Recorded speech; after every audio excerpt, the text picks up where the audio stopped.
Hello viewers, आज हम देखेंगे कक्षा 12वीं वार्षिक परीक्षा हिंदी विषय के इम्पोर्टेंट क्वेश्चन जैसा कि पेपर में आने वाले हैं। तो इसमें सबसे पहला प्रश्न है, सही विकल्प चुनकर लिखिए। इसका पहला है, उषा का जादू टूटने का कारण है। उषा का जादू टूटने का कारण है, तो इसका उत्तर आएगा सूर्योदय। सूर्योदय होने के कारण ही उषा का जादू टूट गया था। अगला है, चोखे के गीले होने का भावार्थ है। तो चोखे के गीले होने का भावार्थ है वातावरण में नमी। वातावरण में नमी। इसके बाद अगला प्रश्न है, सिल्वर वेडिंग कहानी की मूल संवेदना है।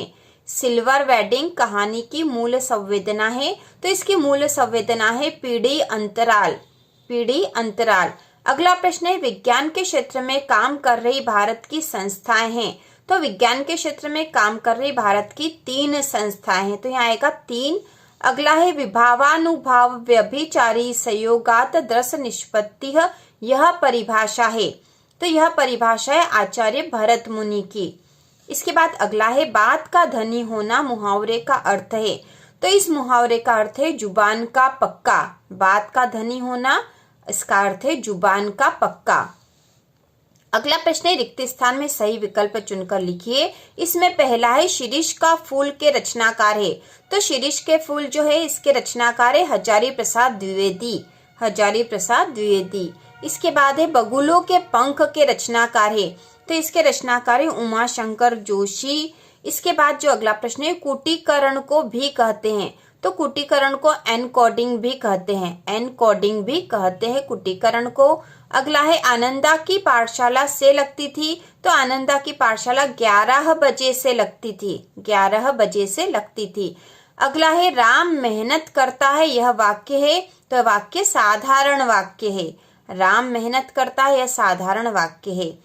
गद्य पद्य मिश्रित काव्य कहलाता है। तो गद्य पद्य मिश्रित काव्य चंपू काव्य कहलाता है। इसके बाद है, आधुनिक काल के जनक माने जाते हैं। तो इसका उत्तर आएगा भारतेंदु हरिश्चंद्र। भारतेंदु हरिश्चंद्र आधुनिक काल के जनक माने जाते हैं। इसके बाद अगला प्रश्न है, सही जोड़ी मिलाकर लिखिए। तो इसमें है, फणीश्वर नाथ रेणु आत्म परिचय, अतीत के पांव, माधुर्य ओज व प्रसाद, हिंदी और समाचार लेखन के।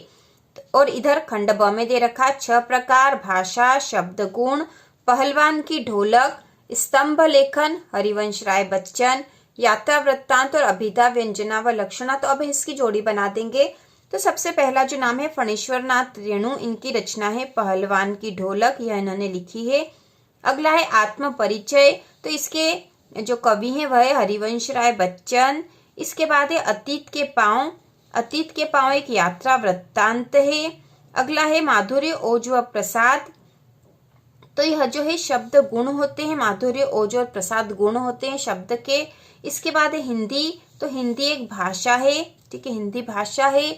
और समाचार लेखन के, तो समाचार लेखन के 6 प्रकार होते हैं। तो इस प्रकार से ये जोड़ी बनेगी। इसके बाद अगला प्रश्न है, एक वाक्य में उत्तर लिखिए। एक वाक्य में उत्तर। तो इसमें पहला है, राष्ट्रभाषा से आप क्या समझते हैं। दूसरा है, इसका उत्तर हमें लिखना पड़ेगा, वह भाषा जो पूरे राष्ट्र में बोली जाती है वह राष्ट्रभाषा होती है, जिसे पूरे राष्ट्र के लोग समझते हैं। कविता का पहला उपकरण क्या है। तो इसका होगा उत्तर, कविता का पहला उपकरण शब्द है। इसके बाद अगला है, यशोधर बाबू ने मैट्रिक की परीक्षा किस स्कूल से पास की थी। तो उन्होंने अल्मोड़ा के स्कूल से पास करी थी। इसके बाद मैं पढ़ लिख कर वकील बनूंगा, अछूतों के लिए कानून बनाऊंगा और छुआछूत को खत्म करूंगा। कथन किसका है। तो यह कथन है डॉक्टर भीमराव अंबेडकर का। कविता पंख लगाकर कहां कहां उड़ सकती है। तो इसका उत्तर हम अभी देखेंगे। राजा ने लुट्टन से क्या कहा और दोहे को उल्टा करने से कौन सा छंद बन जाता। तो यहाँ आ जाएगा सोरठा। इसके बाद है, सत्य असत्य लिखिए। क्रिया की विशेषता बताने वाले शब्द क्रिया विशेषण होते हैं। तो कथन सत्य है। उपसर्ग का प्रयोग शब्द या शब्दांश के पहले होता, तो यह भी सत्य है। सिंधु घाटी सभ्यता में पत्थर और तांबे का प्रयोग होता था, तो यह सत्य है। लेखन का आशय यांत्रिक हस्तकौशल होता है, तो यह कथन असत्य है। पाठ, रुबाइया व गजल में कवि ने खुद को देश पर न्यौछावर कर दिया, तो कथन सत्य है। और मेरी कल्पना का आदर्श समाज पाठ के लेखक बाबा साहेब भीमराव अंबेडकर है, तो कथन भी सत्य है। इसके बाद जो प्रश्न 2-2 नंबर में है वह है, प्रगतिवाद की 2 प्रवृत्तियां लिखिए अथवा छायावाद की 2 प्रवृत्तियां लिखिए। बच्चे किस बात की आशा में नीड़ों से झांक रहे होंगे अथवा रचना के संदर्भ में अंधड़ और बीज क्या है। इसके बाद है नाटक एवं एकांकी में कोई दो अंतर लिखिए, अथवा कहानी व उपन्यास में कोई दो अंतर लिखिए। इसके बाद है भक्तिन अपना वास्तविक नाम लोगों से क्यों छुपाती थी, अथवा परचेसिंग पावर से क्या अभिप्राय है, परचेसिंग पावर से क्या अभिप्राय है।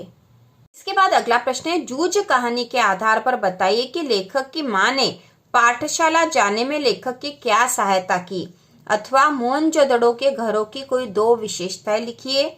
इसके बाद है बिंब क्या है, कविता में बिंब का क्या कार्य है, अथवा है फीचर लेखन से क्या आशय है। तो ये आपकी पुस्तक अभिव्यक्ति और माध्यम में से प्रश्न है और उसमें से आएंगे ही। अगला है अभिधा शब्द शक्ति की परिभाषा उदाहरण सहित लिखिए, अथवा संचारी भाव किसे कहते हैं, किन्हीं चार संचारी भाव के नाम लिखिए। इसके बाद है सवैया छंद की परिभाषा उदाहरण सहित लिखिए, अथवा भ्रांतिमान अलंकार की परिभाषा उदाहरण सहित लिखिए।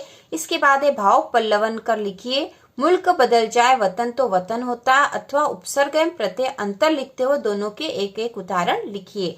इसके बाद अगला प्रश्न है निम्नलिखित मुहावरों के अर्थ लिखते हुए वाक्य में प्रयोग कीजिए।